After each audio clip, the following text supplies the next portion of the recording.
Crime alert, डरना नहीं मिटाना है।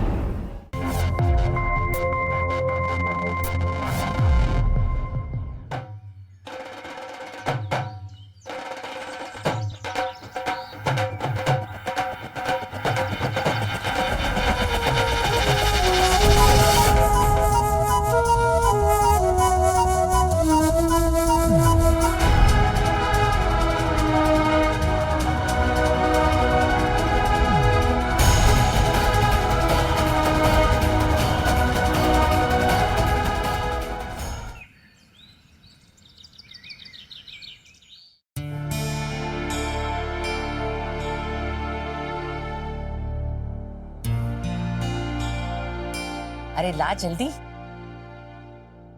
लो जल्दी पी लो। नहीं माँ जी, हमें दूध पीने से ना उबाकी चलती है, हम नहीं पी पाएंगे।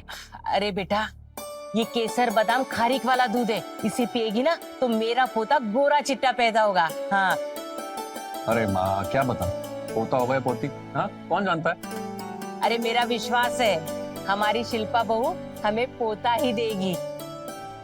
ले पी। जी माँ जी। ये शाबाश। तू क्या देख रही है? हमारे लिए भी नाश्ता लगा, हर काम बोलना पड़ेगा तुझे। जी माँ जी, अभी लगाती।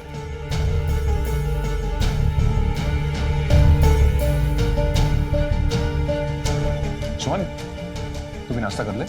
हाँ, ना कोई उठने का वक्त ना सोने का, पूरे दिन यहाँ वहाँ डोलती रहती है। ऐसे ही लक्षण रहे ना तो हो गई तुम्हारी शादी। हाँ तो शादी करनी भी नहीं है। अच्छा ये मेरे लिए देखा। अरे माँ जाने दे, इसके कहने से क्या होता है, और शादी तेरी होगी नहीं। भाभी नाश्ता कर लेना हमारे साथ।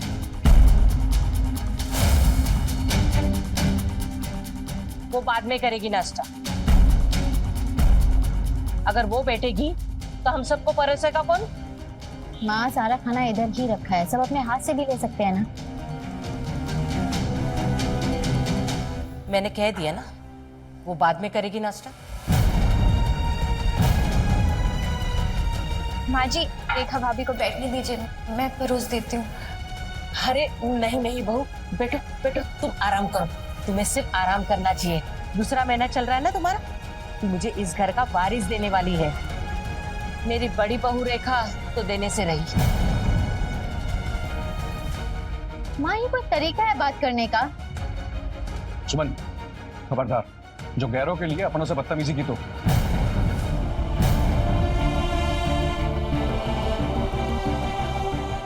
माँ जी ठीक ही तो कह रही है, मैं बाद में कर लूंगी नाश्ता। और रेखा, 7 महीने तक शिल्पा इस घर का कोई भी काम नहीं करेगी, इसे कोई भी परेशानी नहीं होनी चाहिए, समझी तू? जी माँ जी।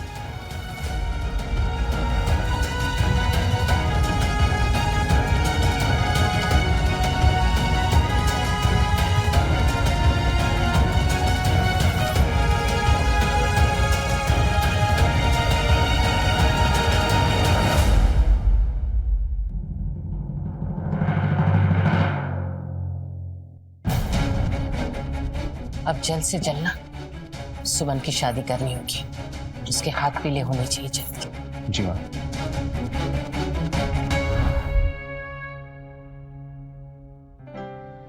रेखा तुम यहाँ पर हो? मैंने तुम्हें पूरे घर में ढूंढ लिया, अभी तक काम कर रही हूँ। हो जाएगा अभी थोड़ी देर में। रेखा। हाँ ये क्या है? तुम्हारे लिए तोहफा।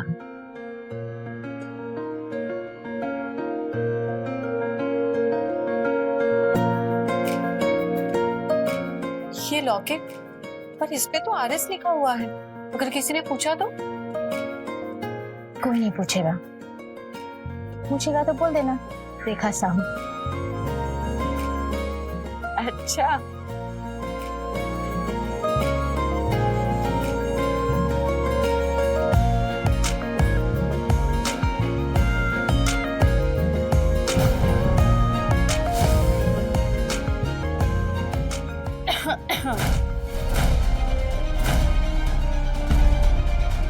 कुछ चाहिए शिल्पा? हाँ भाभी, थोड़े से बर्फ लेने हैं।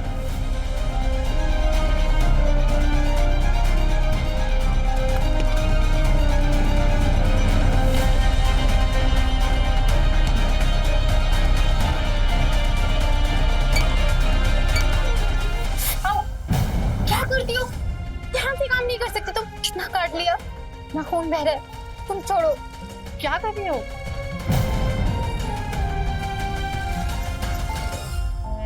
ओहो, ठीक से काम कीजिए ना भाभी। देखिए ना, आपकी उंगली कटने से सुमन को कितनी तकलीफ हो रही है। उंगली कटी भाभी की और दर्द सुमन को हो रहा है।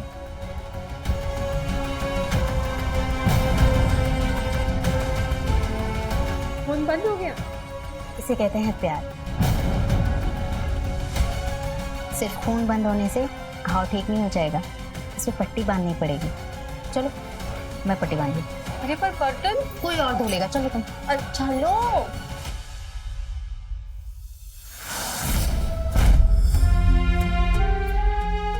लो, हो गई पट्टी। अब पानी में काम करके इसे गीला मत कर लेना, ठीक है? अरे कहाँ? वो बर्तन। रेखा, तुम इस घर की सदस्य हो, कोई नौकर नहीं। तुम्हें भी खुश रहने का पूरा हक है। मेरी खुशी तो तुम हो, सिर्फ तुम। मुझे और कुछ नहीं चाहिए। तुम्हारे साथ जैसा महसूस करती हूँ वैसा मैंने आज तक किसी के साथ महसूस नहीं किया। मैं पाकर मुझे सारी खुशियां मिल गई। मुझे सिर्फ तुम चाहिए। मुझे भी सिर्फ तुम चाहिए। तुमसे सच में बहुत प्यार करती हूँ। मैं भी तुम्हारी हूँ, सिर्फ तुम्हारी। मैं सिर्फ तुम्हारी और किसी की नहीं।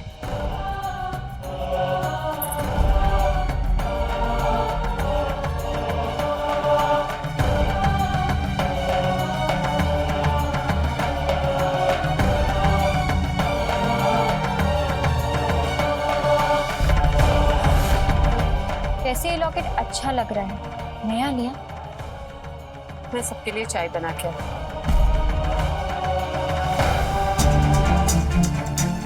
चल, माँ जी बुला रही है। लड़कों की कुछ तस्वीरें हैं, पसंद कर लेंगे इसे। मुझे नहीं देखनी है तस्वीरें।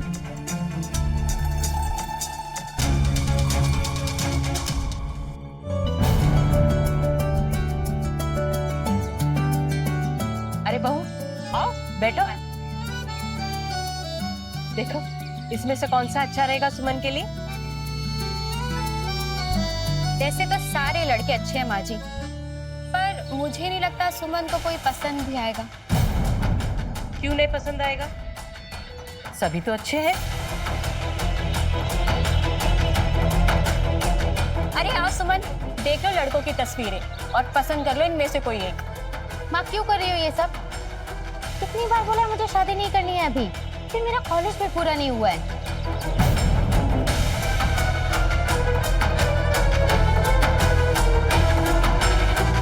देखा माँ जी आपने, मुझे तो लगता है कि हम सुमन का कभी ब्याह करा ही नहीं पाएंगे। अरे वो तो बच्ची है, सुना नहीं उसने क्या कहा? वो अभी शादी नहीं करना चाहती है, बाद में करेगी। बाद में वो खुद ही कहेगी अभी मेरी शादी करा दो, देखना। मुझे नहीं लगता। आपने कभी सुमन की हरकतों पर ध्यान दिया है? पूरा दिन रेखा भाभी के साथ रहती है, सारा वक्त उन्हीं के साथ गुजारती है, और अभी अभी तो वो उनके कमरे में थी। मुझे तो ये समझ में नहीं आता कि इतना क्या लगाव है रेखा भाभी से उसे। कहीं ऐसा तो नहीं कि इसी वजह से वो शादी से इनकार नहीं छी, छी, छी, ये तो क्या कह रही है? पहले से ही रेखा और सुमन में बहुत अच्छी बनती है। रेखा इस घर में आने के बाद दोनों पक्की सहेलियां बन गई है। देखिए माँ जी, बनती तो आपकी और मेरी भी बहुत है, लेकिन इसमें और उसमें बहुत फर्क है। आप मेरी बात ना याद रखना।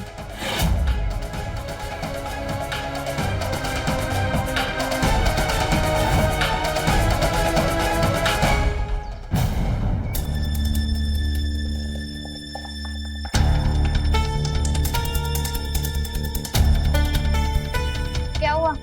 क्या सोच रहे हो? सुमन की शादी के बारे में। तो माँ भी सुमन की शादी को लेकर बहुत परेशान रहती है। हाँ, सुमन की शादी ना होने से रहे। क्या बोल रही हो तुम? तो सोच समझ के बोला था। ठीक है तो कह रही हूँ, सुमन जिस तरह पूरा वक्त रेखा भाभी के साथ गुजारती है, मुझे तो नहीं लगता उसे शादी की जरूरत भी है। आज मैंने रेखा भाभी की गले में एक लॉकेट देखा, जरूर सुमन ने दिया होगा। पता है उसमें क्या लिखा था? RS। इसका मतलब समझते हैं आप? रेखा साहू नाम है उसका। रेखा सुमन भी हो सकता है। ऐसा लॉकेट कोई तभी पहनता है जब कोई रिश्ते में हो। पागल हो, कुछ भी बोली जा रही है। सोचने में कितना गंदा लग रहा है। सुनो, ऐसा कुछ भी नहीं है। सुमन रेखा भाभी की सिर्फ परवाह करती है। परवाह तो सबको होती है एक दूसरे की। हम भी तो उसकी भाभी है, हमसे तो इतना लगाव नहीं रखती सुमन कभी। क्योंकि तुम्हारी परवाह करने के लिए मैं, माँ है, और रेखा भाभी अकेली है, इसलिए। और इस अकेलेपन में उनकी साथी सुमन है। नहीं, सोचिए जरा। तुम्हें पता है, हाथों की इस जगह पे दबाने से हाथों का सारा दर्द खत्म हो जाता है। लाओ, तुम्हारे शोल्डर भी दबा देती हूँ, तुम्हारी सारी थकान चली जाएगी। इस घर में तुम नहीं होती तो मेरा तो दम घुट जाता सुमन। तुम कभी ये मत समझना कि मैं अकेली हूँ इस वजह से। तुमसे सच में बहुत प्यार करती हूँ। मैं बहुत छोटी थी जब मेरी शादी हुई, तब मुझे ये नहीं पता था कि मुझे क्या चाहिए, मेरी पसंद क्या है, मेरी खुशी किसमें। लेकिन तुमसे मिलकर मैंने खुद को पाया। मेरी असली खुशी तो तुम। हमारे भैया के जाने के बाद इस घर में तुमने मुझे अपने होने का एहसास दिलाया।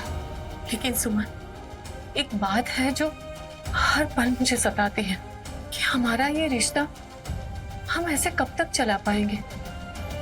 आज नहीं तो कल घर वाले तुम्हारी शादी करा देंगे। तुम शादी करके कहीं और चली जाओगी और फिर मैं अकेली रह जाऊंगी, बिल्कुल अकेली। तुमसे किसने कहा कि मैं शादी करूंगी? मैं कभी शादी नहीं करूंगी, हमेशा तुम्हारे आसपास रहूंगी, तुम्हारी परछाई बनकर। और अगर किसी ने मुझसे जबरदस्ती की तो मैं सबको बता दूंगी कि मैं तुमसे प्यार करती हूँ। नहीं, तुम ऐसा कुछ भी नहीं करोगी। तुम मेरे पास हो, मुझे और कुछ नहीं चाहिए।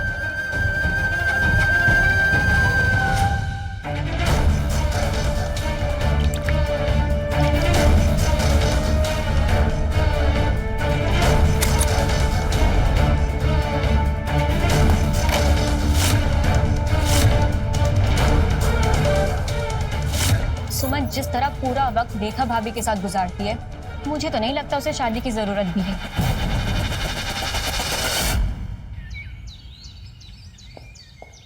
माँ, मैं जा रही हूँ, आज मेरा आखिरी एग्जाम है। अरे रुको,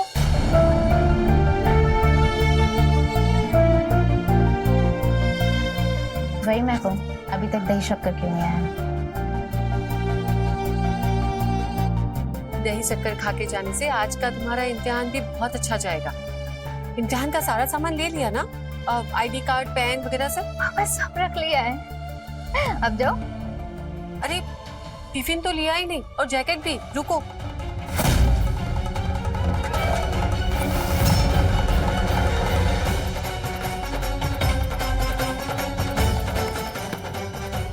अब ठीक है, अब जाओ। इम्तिहान के बाद यहाँ वहाँ घूमने मत चले जाना, सीधा घर पर आना।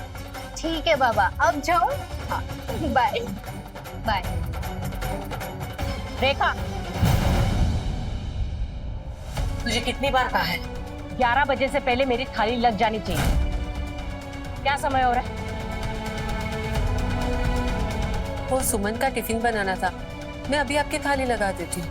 मैं आज तुझे पहली और आखिरी बार कह रही हूँ, तेरी भलाई इसी में है, सुमन से थोड़ी दूर ही रह। जा जल्दी थाली लगा। जी माँ जी। हाँ हाँ, लड़के के परिवार की सारी जानकारी हमने निकाली है। हमें तो ये लड़का सही लग रहा है। अब उसे मिलकर बाकी की सारी बातें हो जाए तो सही रहेगा। आप पूछकर बताइए वो लोग कब आ रहे हैं। जी ठीक है, मैं रखती हूँ। अरे बहू यहाँ आओ। जी माँ जी। अब हमें शादी की जल्दी तैयारियां शुरू करनी है। 15 दिन में सुमन की शादी होने वाली है और ये शादी होकर रहेगी, चाहे कुछ भी हो जाए।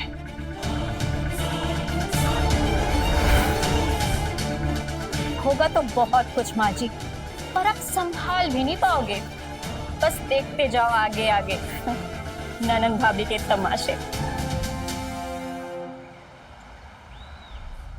हो गई पढ़ाई पूरी, अब शादी करा देते हैं। फिर से वही बात, शादी शादी शादी, शादी मतलब बर्बादी। कोई शादी नहीं करनी मुझे। क्यों नहीं करनी है शादी? क्योंकि मैं मानसिक रूप से तैयार नहीं हूँ।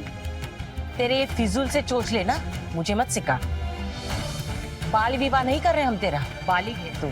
जिस उम्र में तेरी शादी करनी चाहिए उसी उम्र में करा रहे हैं हम। अरे पर नहीं करनी है शादी, क्यों पीछे पड़ी हुई हो? पीछे पड़े हैं क्योंकि सही है तेरी जिंदगी के लिए भी और हमारे लिए भी। आप कहना क्या चाहते हैं? मुझे नहीं पता मेरी लाइफ मुझे कैसे जीनी है। मैं अपनी लाइफ गलत तरीके से जी रही हूँ। ये मेरी लाइफ है, इसमें सही गलत का फैसला मैं करूंगी। आप लोग होते कौन है ये तय करने वाले?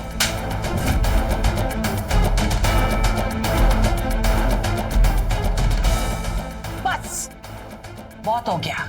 अब तू ना कंधे पर चढ़कर कान कतरने लगी है। हम तुझे कुछ कह नहीं रहे हैं, इसका तू फायदा उठा रही है। 3 दिन बाद लड़का और उसकी माँ तुझे देखने आ रहे हैं। मुझे कोई भी नया नाटक नहीं चाहिए, समझी तू?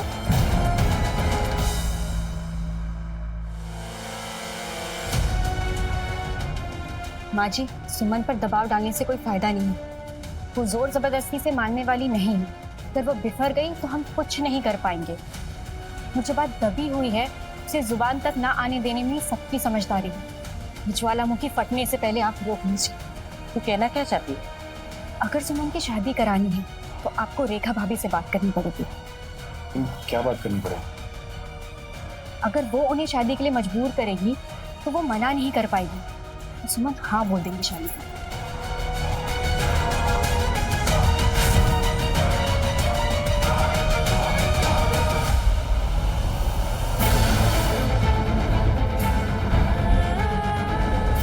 तुम्हारे लिए तोहफा।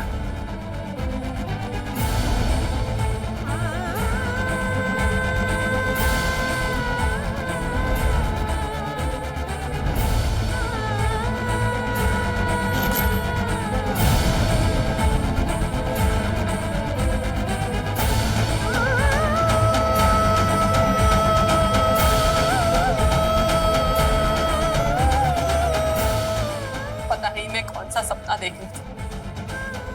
मैंने ये सोच भी कैसे लिया कि तुम और मैं, नहीं, ये कभी नहीं हो सकता।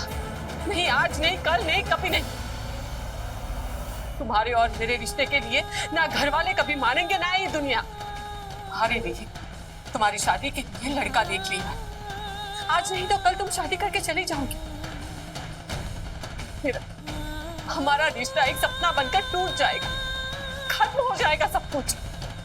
तुम्हें इस दुनिया और समाज की परवाह है या मेरे और मेरे प्यार की? मेरे परवाह करने से क्या होगा? माँ जी, देवर जी, शिल्पा हमारे रिश्ते के लिए मान जाएंगे? क्या तुम्हारी शादी नहीं होगी? क्या हम हमेशा के लिए एक हो जाएंगे? नहीं, ऐसा कभी नहीं होगा, कभी नहीं। हम जिस मृग तृष्णा के पीछे भाग रहे हैं उसका कोई अंत नहीं है। ये रिश्ता, ये प्यार एक सपना बनकर टूट जाएगा, सब खत्म हो जाएगा। ये समाज, ये परिवार, ये दुनिया नहीं मानेगी, इसलिए तुमने लड़ने से पहले ही हार मान ली।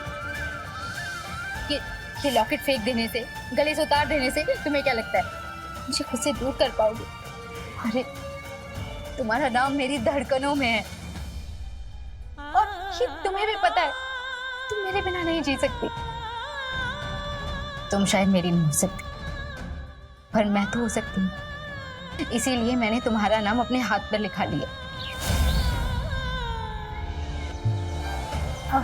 भैया एक टैटू बना देंगे? क्या बनवाना है मैडम? रेखा। आपका नाम है? किसी खास अपने का है। आइए।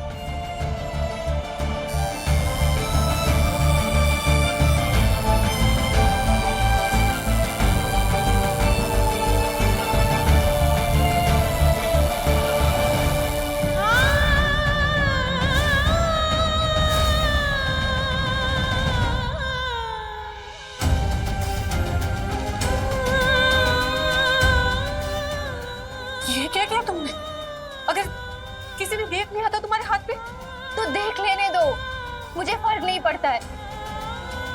मैं पूरी दुनिया को बता दूंगी कि मैं तुमसे प्यार करती हूँ। लेकिन तुम्हारा और मेरा रिश्ता होना नामुमकिन है। मुमकिन है रेखा, अगर तुम मेरा साथ दो, हम दोनों यहाँ से कहीं दूर चले जाएंगे।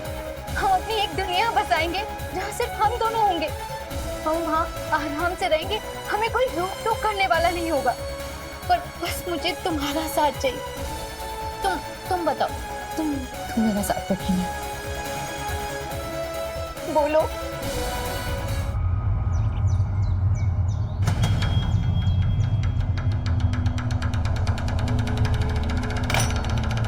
क्या बात है माँ जी, ऐसे बंद कमरे में आप दोनों क्या बात करनी है आपको? तेरी शर्मनाक हरकतों की वजह से आज ये दिन आ गया है कि अपनी इज्जत बचाने के लिए ऐसे बंद कमरे में चुप चुप कर तेरे से बात करनी पड़ रही है। मैं कभी सोच भी नहीं सकती कि तू ऐसा। मैं क्या? ज्यादा होशियार मत बन। ऐसी घिनौनी बात करके मैं अपना मुंह गंदा नहीं करना चाहती। तेरी भलाई और इस परिवार की भलाई इसी में है। सुमन की शादी हो जाने से मैं जानती हूँ तेरी वजह से ये शादी के लिए मना कर रही है वो। तू चाहती क्या है? क्यों उसकी जिंदगी बर्बाद करने पर तुली है तू? पहले ही तू मेरे बेटे को निगल चुकी है, अब उसकी जिंदगी बर्बाद कर रही है। तू इस घर की बड़ी बहू है, इस घर की शोभा बढ़ाने के बजाय तू हमारे मुंह पर काली पोत रही है। अरे लोग हंसेंगे, हमारे मुंह पर थूकेंगे। तेरी और इस परिवार की भलाई इसी में है। सुमन की शादी हो जाने दे। वो हमारी बात नहीं मानेगी, इसलिए सुमन को तुझे तैयार करना होगा। अगर वो राजी नहीं हुई ना, सब कुछ बर्बाद हो जाएगा और सबसे पहले तू बर्बाद होगी। भाभी, आप ही उसे मनाओ, जरूरत पड़े तो आप अपनी कसम दो। परसों लड़के वाले आ रहे हैं सुमन को देखने के लिए, तैयार करना आपकी जिम्मेदारी। इस पर कोई गलती नहीं होनी चाहिए भाभी। उम्मीद है तुझे हमारी बात समझ में आ गई होगी। फिर भी अगर तुझे हमारी बात नहीं समझी और ये घर बर्बाद हुआ तो सबसे पहले मैं तुझे बर्बाद करूंगी, ये याद रखना।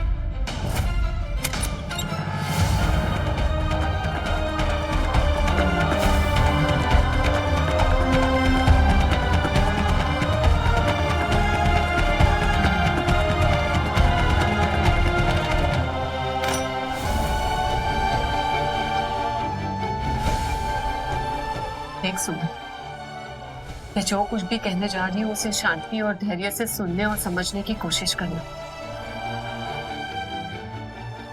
क्या हुआ है?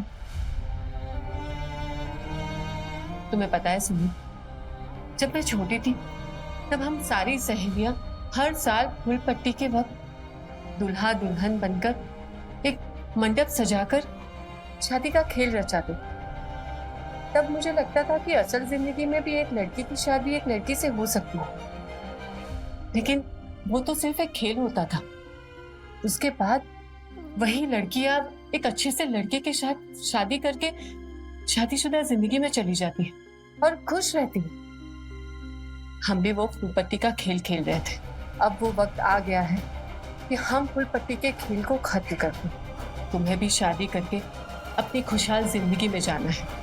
शादी के बाद तुम ये सब कुछ भूल जाओगी और इसी में तुम्हारी भलाई भी है। तुम चाहती हो कि मैं शादी कर दूं? नहीं, मैं कभी शादी नहीं करूंगी। तुझे मेरी कसम, अगर तू मुझे जिंदा देखना चाहती है तो परसों वो लड़का आ रहा है और तू उससे मिलने जाएगी और अच्छे से मिलेगी भी। तुम मुझे किस चीज की सजा दे रही हो? प्लीज, मुझे नहीं करनी है शादी।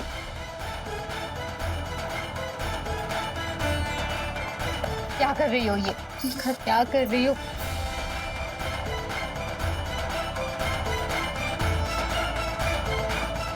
तू वादा कर, तू ये पट्टी हाथ से नहीं उतारेगी। नमस्कार, मेरा नाम सुधा चंद्रन है और आज एक ऐसे पेचीदा रिश्तों की कहानी आपके सामने लेकर आई हूँ जो शुरू हुई है एक घर के अंदर, एक ही परिवार के दो सदस्यों के बीच। न जाने कब और कैसे एक भाभी और ननंद के बीच ये रिश्ता बन गया। हालांकि इस रिश्ते का कोई नाम नहीं है, लेकिन इस रिश्ते में प्यार और अपनापन बहुत है। रेखा और सुमन की ये अनोखी प्रेम कहानी के सभी दुश्मन बन गए हैं, लेकिन प्यार तो प्यार ही होता है। और अब ये कौन तय करेगा कि कौन सा प्यार सही है और कौन सा गलत? क्यों आम लोगों की तरह इन लोगों को हम वो इज्जत और प्यार नहीं दे रहे हैं?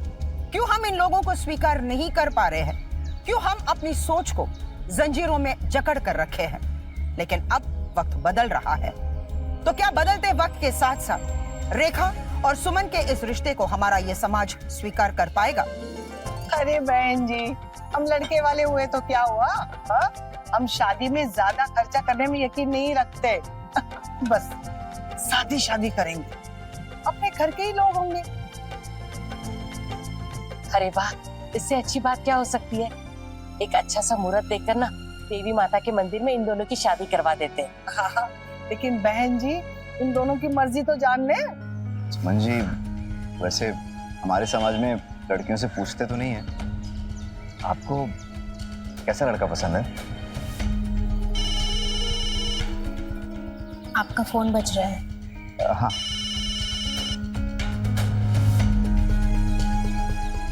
लगता है आपको कहीं जाना है। अगर आपकी चाय हो गई हो तो हम हाँ, हम चल सकते हैं। छोटू की तरफ हाँ ही होगा, देखना। लो आ गए। अरे गगन बेटा बैठो, आओ। नहीं, वो मुझे देर हो रही है, कोचिंग क्लास का टाइम हो गया है और बच्चों के एंट्रेंस एग्जाम में नजदीक आ रहे हैं ना, तो एक एक समय कीमती है। माँ चले? अच्छा बेटा, बहन जी आगे की बातें हम फोन पे करेंगे, ठीक है ना? जी चलते हैं। अच्छा बेटा,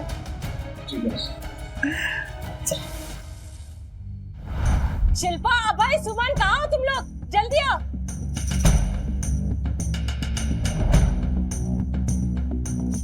क्या हुआ माँ? अरे गगन ने ये रिश्ते के लिए हाँ कहा है।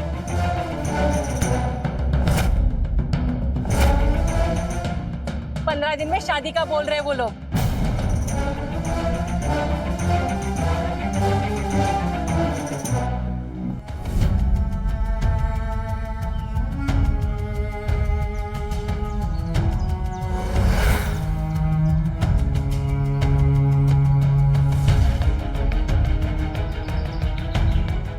तुम मुझे इतने दिनों से नजरअंदाज क्यों कर रही हो?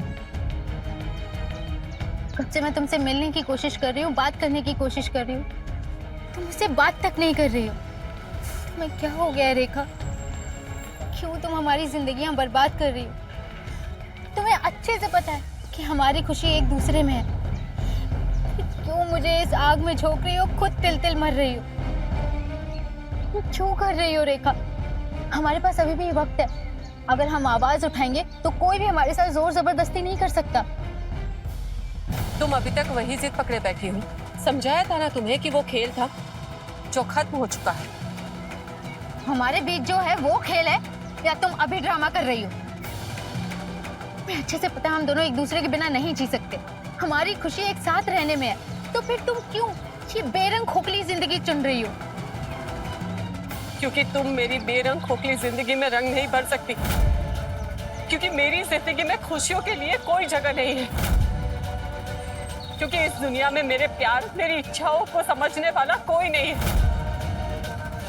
क्योंकि शायद मुझे तुमसे प्यार करने का या तुमसे प्यार पाने का कोई हक नहीं है।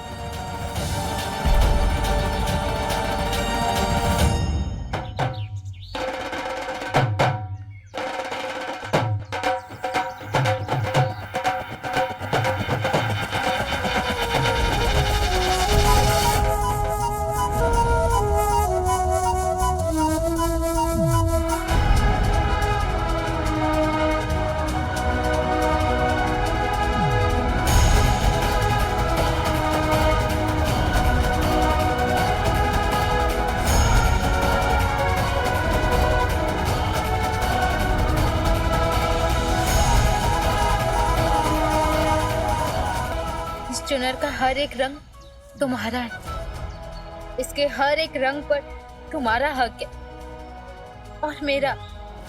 तुमसे प्यार करती हूँ और हमारा प्यार पवित्र है। भले इस समाज को समझ नहीं आता, लेकिन उनके ना समझने से हमारा प्यार गलत नहीं हो जाएगा।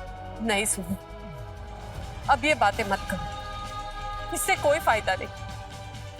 अपने जज्बातों को मत बहने, इसे यही रोक लो। इस मासूम मोहब्बत को सतरंगी चुनरी में अंदर ही लिपटे रहने दो। अगर ये बाहर आ गई तो दुनिया इसे कुचल देगी, खत्म कर देगी। मैं तुम्हारे प्यार की यादों के सहारे अपनी जिंदगी गुजार लूंगी।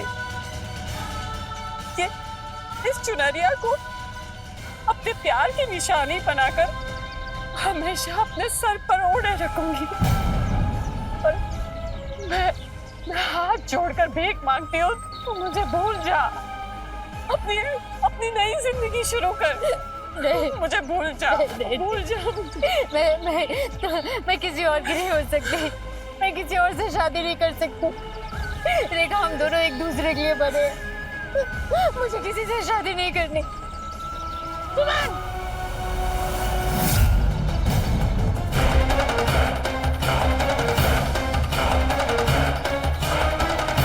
माँ एक मिनट। माँ मेरी बात सुनो। ये इस चुड़ैल की वजह से हुआ है। इस कलमुई ने क्या उल्टी सीधी पट्टी पढ़ाई, क्या गन भरी है सुमन के दिमाग में, पता नहीं। अरे नालायक, तू चाहती क्या है? क्यों मेरी बेटी की जिंदगी बर्बाद करने पे तुली है तू? हे भगवान, पता नहीं किसकी नजर लग गई मेरी इस घर को। हाँ, तो कहना है मुझे बोलो। भाभी को कुछ भी बोला ना तो फिर आप देख लेना। हाँ, नहीं तो क्या?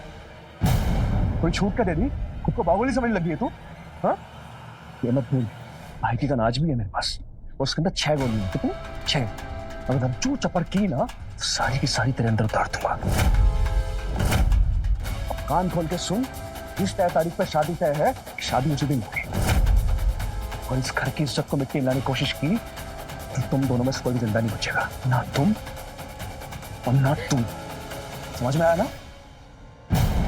हे भगवान, क्या दिन आ गया इस घर में। मैंने आप दोनों को पहले ही चेतावनी दी थी, लेकिन किसी ने मेरी बातों पे गौर नहीं किया था। आज देख लो, ये दिन देखना पड़ रहा है। वो माचिस की तीली तू है, उसने हमारी जिंदगी में आग लगाई है। सुमन, तू इतनी बेशर्म हो गई है। बड़े छोटे की रिश्ते की मर्यादा भूल गई तू। ये सब इस कलमुई की परछाई का नतीजा है। चल चल, जब तक सुमन की शादी नहीं होती ना, तू कमरे के अंदर ही रहेगी। माँ प्लीज, माँ प्लीज, माँ प्लीज मत करो ऐसे प्लीज। जब तक मैं नहीं कहती, तू इस कमरे के अंदर कदम तक नहीं रखेगी, समझी तू?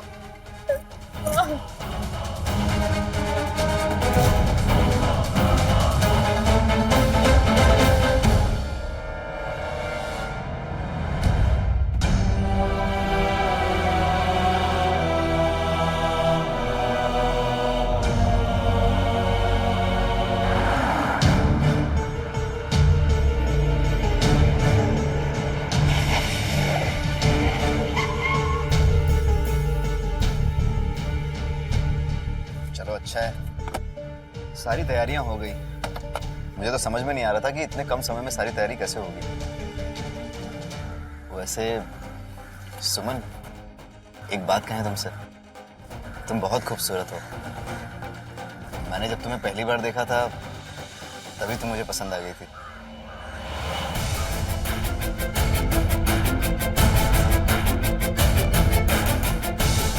क्या कर रहे हैं आप ये? क्यों? कुछ गलत कर रहा हूँ? वैसे भी हम लोग हमेशा के लिए एक होने वाले हैं, तो मुझसे कैसा शर्माना?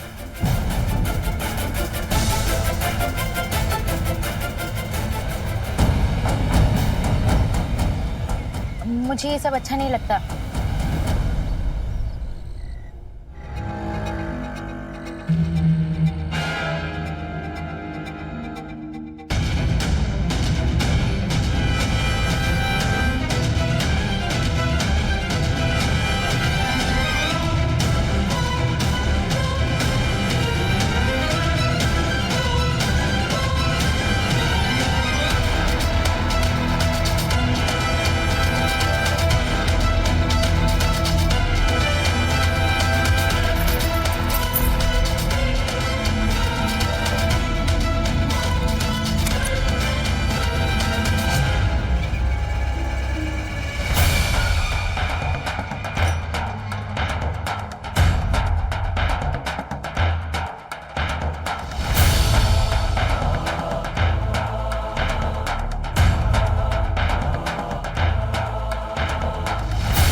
हालत की जिम्मेदार मैं हूँ।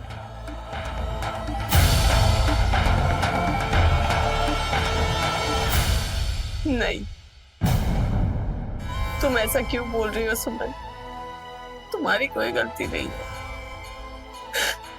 तुम तो सिर्फ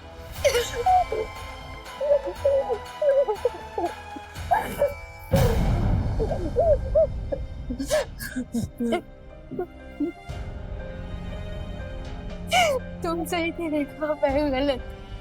मेरी गलती की सजा आज तुम्हें मिल रही है। प्यार कभी स्वार्थी नहीं हो सकती। तुम्हारा मेरे पास होने से ज्यादा जरूरी है तुम्हारा सुरक्षित रहना।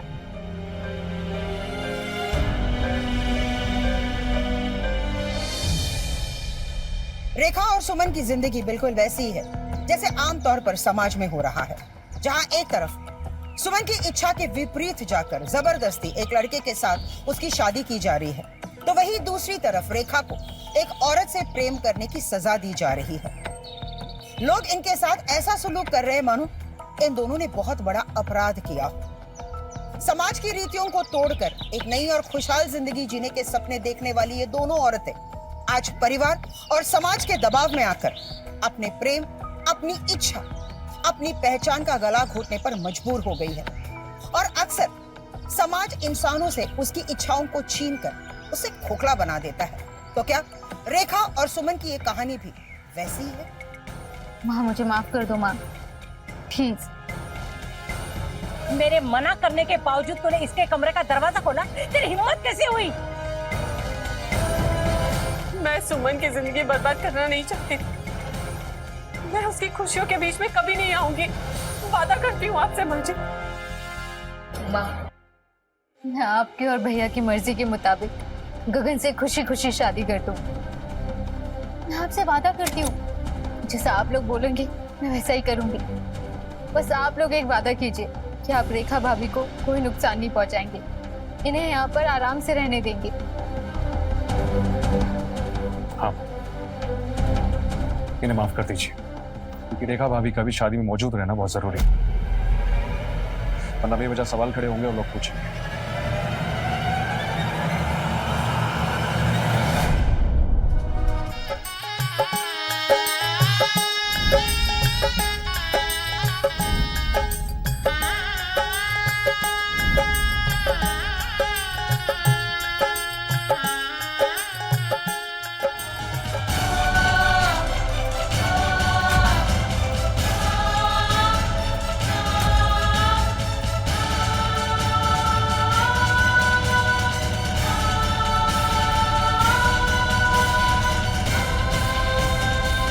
बहुत सुंदर लग रही है, एकदम चांद का टुकड़ा। एक लड़की अरमानों की डोली में बैठकर अपने जीवन साथी की जिंदगी में कदम रखती है। वो जिंदगी जो उसने खुद चुनी होती अपनी मर्जी से। मैं एक ऐसी दुनिया में जा रही हूँ जो मेरे लिए है ही नहीं। तूने मेरे लिए बहुत कुछ किया है सुमन, मैं तुम्हें कभी नहीं भूल पाऊंगी। आज मैं भी तुम्हें एक तोहफा देना चाहती हूँ।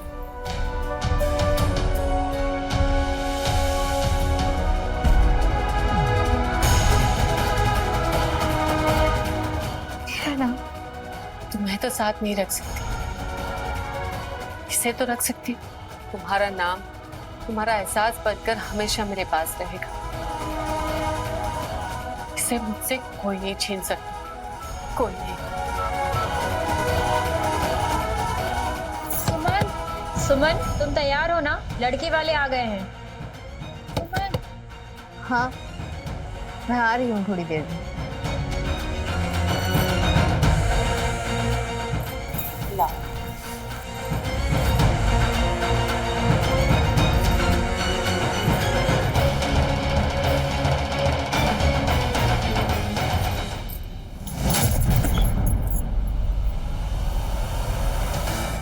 माजी सुमन दरवाजा नहीं खोल रही है।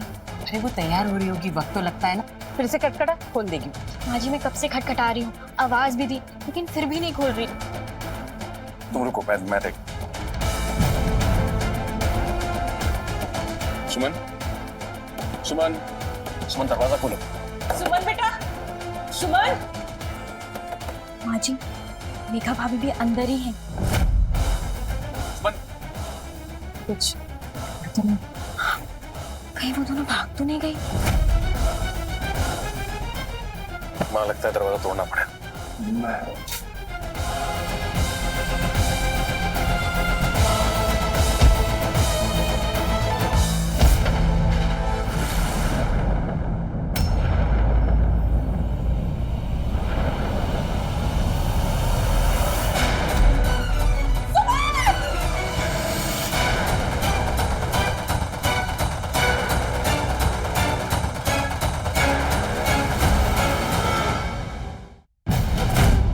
अब वक्त हो गया है, कुछ ही घंटों में तुम किसी और की हो जाओगी। नहीं, मैं ये शादी नहीं कर सकती रेखा। मैं सिर्फ तुमसे प्यार करती हूँ। ये दुनिया जीते जी हमें कभी एक नहीं होने देगी। हम साथ जी नहीं सकते, हम साथ मर तो सकते हैं ना। अब हम एक हो जाएंगे हमेशा हमेशा के लिए। उस सतरंगी चुनरिया में लिपटे हमारे प्यार के सपने को सच करने का आज वक्त आ गया है। कोई अपराध नहीं है, बल्कि ये एक व्यक्ति की इच्छा, उसकी पहचान, उसकी अभिव्यक्ति है। और इस वजह से किसी इंसान को प्रताड़ित करना, तिरस्कृत करना, दबाव डालकर उसे अपनी प्रकृति बदलने के लिए मजबूर करना, ये नैतिक अपराध है। अगर वक्त रहते परिवार वाले रेखा और सुमन को समझाते, उनसे बातचीत करते, या फिर उन्हें अपनी जिंदगी अपने तरीके से जीने की आजादी देते, तो शायद वो ये कदम नहीं उठाते। खुदकुशी अपने आप में बहुत बड़ा अपराध है। खुदकुशी या सुसाइड किसी भी समस्या का हल नहीं है। लोगों की छोटी सोच और उनके दुर्व्यवहार की वजह से आज भी हमारे समाज में बहुत सारे लोग हैं जो अपनी पहचान को छुपाकर जीने के लिए मजबूर होते हैं। इसलिए बेहद जरूरी है कि हम अपनी सोच के दायरे को बढ़ाकर और एक ऐसा समाज बनाएं जहां हर उम्र, हर धर्म, हर जाति और हर जेंडर को खुलकर जीने की आजादी हो। इसी विचार के साथ मैं सुधा चंद्रन आपसे विदा लेती हूँ। फिर मिलेंगे क्राइम अलर्ट के अगले एपिसोड में जुर्म की एक नई कहानी के साथ। तब तक के लिए सुरक्षित रहे, सेफ रहे और हेल्दी रहे, और देखते रहे क्राइम अलर्ट, जुर्म के खिलाफ आवाज।